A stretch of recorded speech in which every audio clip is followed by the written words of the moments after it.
Some say no, he just doesn't know what they are talking or she is talking about.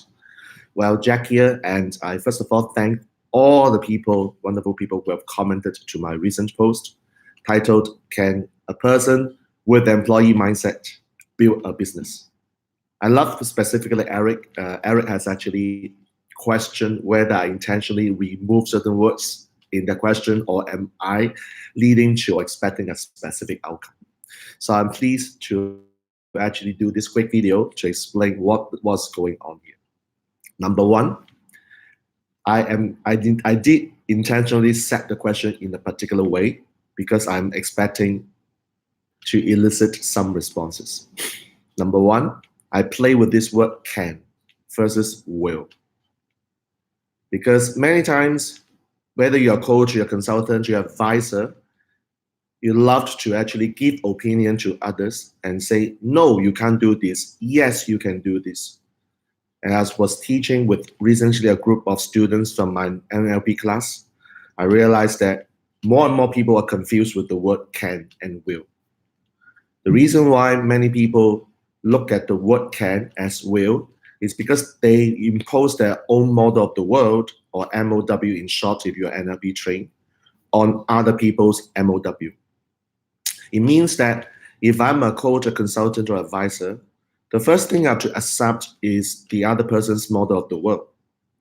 And this is very important, especially when you don't know the person you want to build rapport before you can even transfer your knowledge, your skill to the other person.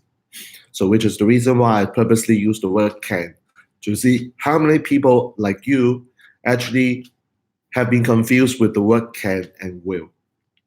Can is always about ability. So thank you, Sean, because Sean and I learned from the same guy in NLP. We have been together for more than 10 years. So Sean actually knows exactly where I'm after. And he is by far the only person on all the comments that exactly read what I'm thinking of when I set the question. So thank you, Sean. Good job. So the question is this: can and will basically can be different. What do you mean by that? Let me give you an example. This example suggests that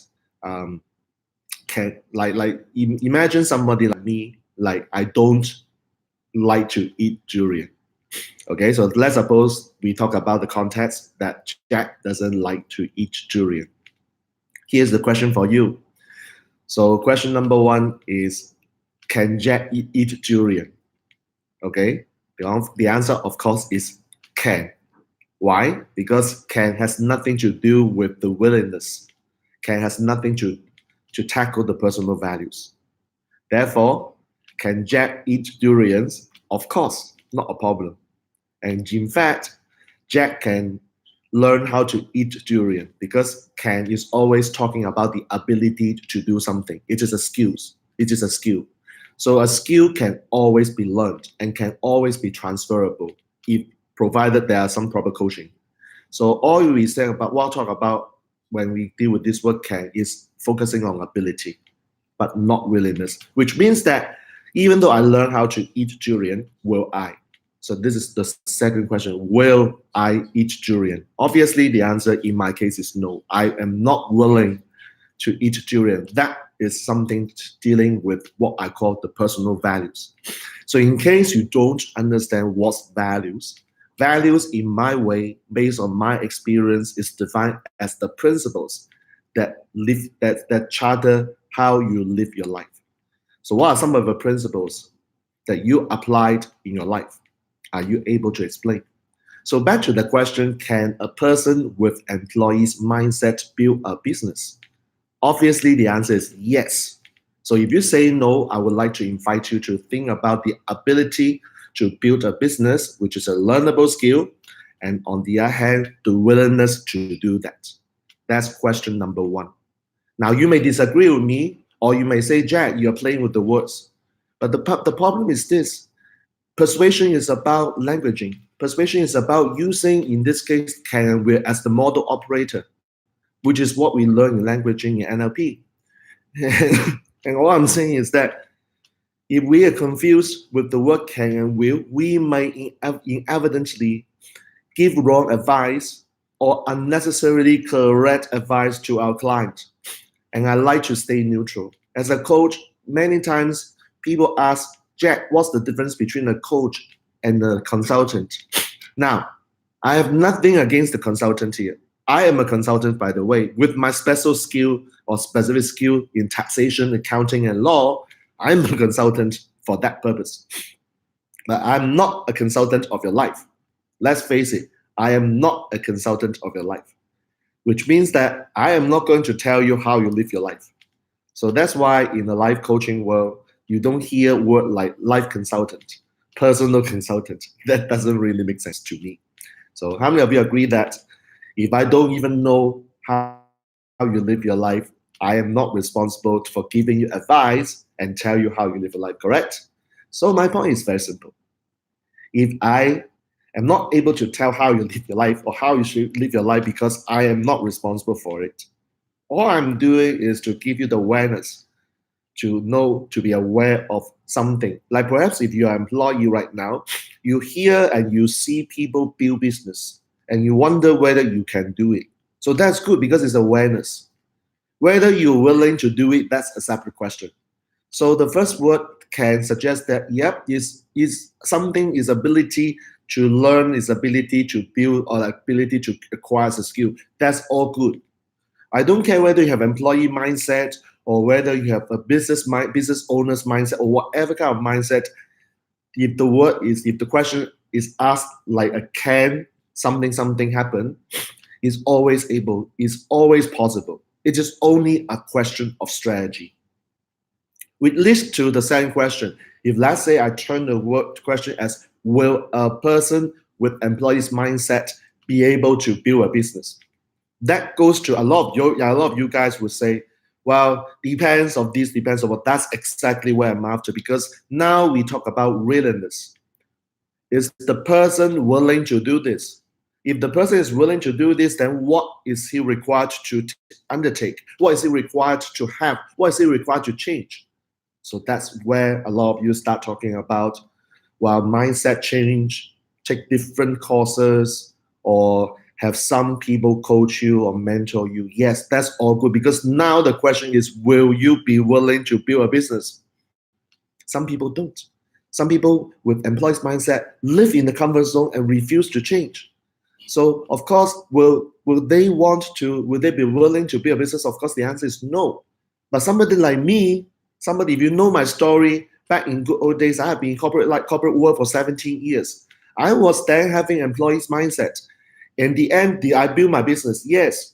Because is it possible to build a business with employee mindset? Yes. But I've gone through a very big transformation in working on my mindset.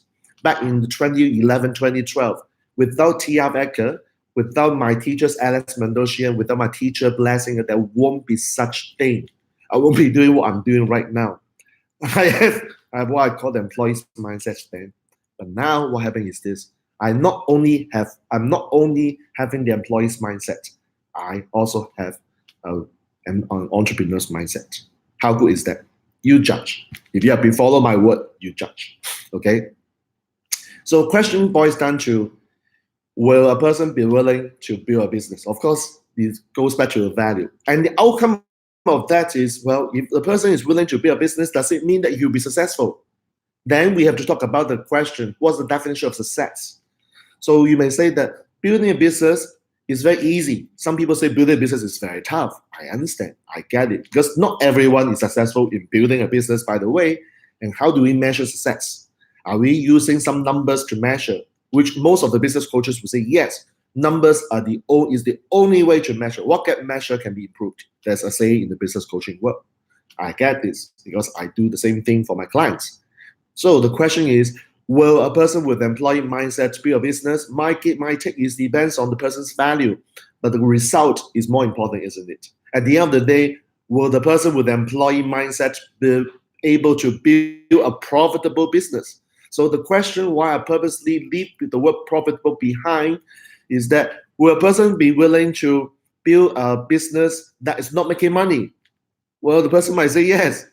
So understand this thing. If you are a coach, consultant, or advisor, I'm not here like question all of you or judge you, because I live in a world of abundance.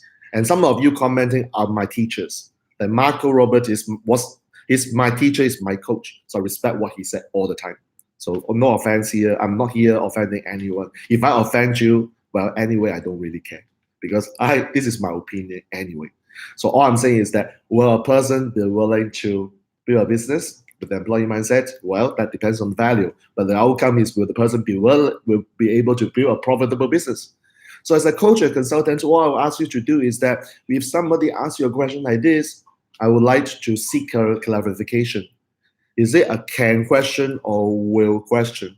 Because your client, your prospect might be confused with can and will. Model of the word, model operator possibility versus model operator of necessity. MOP, MON. If you are NLP trained, you know what I'm talking about. Okay. So question is all about seeking clarification. This question is designed and see what comes up. Some of you actually give me examples of success stories. Thank you. Some of you just outright say no. Thank you. Some of you said it depends. Thank you. You see, this question is so fake that I invited so many different kinds of responses. Some actually challenge me and say, are you going to tell them something differently? Are you going to give your own opinion? I have actually no idea when I designed this question originally what is the so-called model answer, because I don't have one, by the way. All I see, what I want to test is what kind of responses will I get, because I want to see my followers, which means you watching the video right now, like what is your model of the world, so that in future, let's suppose we have a conversation. Let's suppose we are doing some businesses. I now know your model of the world, and that allows me to understand you even better. And when I'm doing this video right now, all I'm sharing with you is my opinion. Therefore, you are invited to come to my model of the world and understand how Jack see things. So it is a good thing. Like when we have exchange, when we have communication, all we have is to get to understand each other better. So if you are still watching this video at 12 minutes and 45 seconds, I thank you, because I've done something that engage you.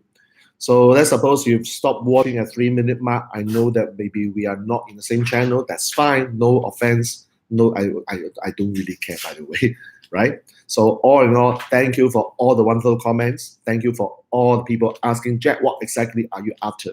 So this is the video allowing me to respond to you, allowing me to clarify, if you like, what's going on here. So with that, I'll end the video at 13 minutes and 20 seconds.